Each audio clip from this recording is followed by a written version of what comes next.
নমস্কার, সবাই কেমন আছেন? আশা করছি খুব ভালো আছেন। আমি মেঘা আরেকটা রান্না নিয়ে চলে এসেছি। আজ সোমবার, শ্রাবণ মাসের সোমবার, তাই আজকের দিনটা নিরামিষ খেয়েছি। নিরামিষভাবে একটা তরকারি বানাবো, সেটা হচ্ছে পেঁপে, আলু আর ছোলা দিয়ে একটা তরকারি বানাবো। তো ছোলাটা ভিজিয়ে রেখেছিলাম প্রায় 1 ঘন্টার মতো। যদিও 1 ঘন্টা লাগে না, আধ ঘন্টাতেই ভেজানো হয়ে যায়। তাও আমার টাইম ছিল বলে আমি 1 ঘন্টা ভিজিয়ে রেখেছিলাম। আর ওদিকে আমার শাশুড়ি মা ছোটো ছোটো করে পেঁপে ও আলুটা আমাকে কেটে হেল্প করে দিয়েছিল। পেঁপেতে একটু নিরামিষের দিনে ছোলা টোলা দিলে খেতে ভালোই লাগে, তাই ছোলাটা আমি দিই। এবার একটা বাটা মশলা করব, যেটাতে টমেটো, আদা ও জিরে দেবো, আর বেশি কিছু দেবো না বাটাতে। আর দেওয়ার যদিও কিছু দরকার নেই, তাও নিরামিষে এটাই ঠিক আছে। আর ফোড়নে দেবো একটা শুকনো লঙ্কা, একটু জিরে, দুটো এলাচ ও কয়েকটা লবঙ্গ এবং দারচিনি। শুকনো লঙ্কাটা আমি বাটলাম না, আর কাঁচা লঙ্কা বাড়িতে শেষ হয়ে গেছিলো না, কাঁচা লঙ্কা বেটে দিতাম।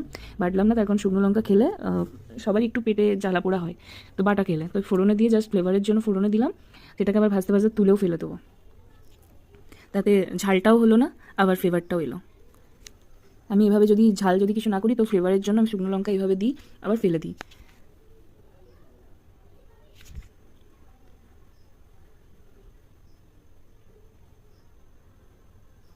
ফোড়নটা ভালো করে তৈরি হয়ে গেলে এবার আমি বাটা মশলাটা দিয়ে দেবো। বাটা মশলাতে তো আগেই দেখালাম কী কী দিয়েছি, টমেটো আর জিরে আর আপনাদের আদা, ব্যাস। ভালো করে কষিয়ে নেবো।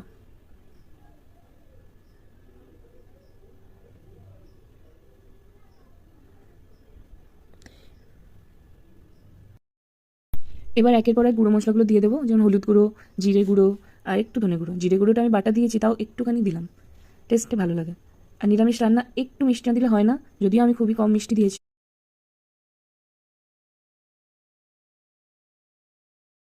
এবার একের পর এক সবজিগুলো দিয়ে দেবো, আলু, পেঁপে আর ছোলাটাও দিয়ে দেবো।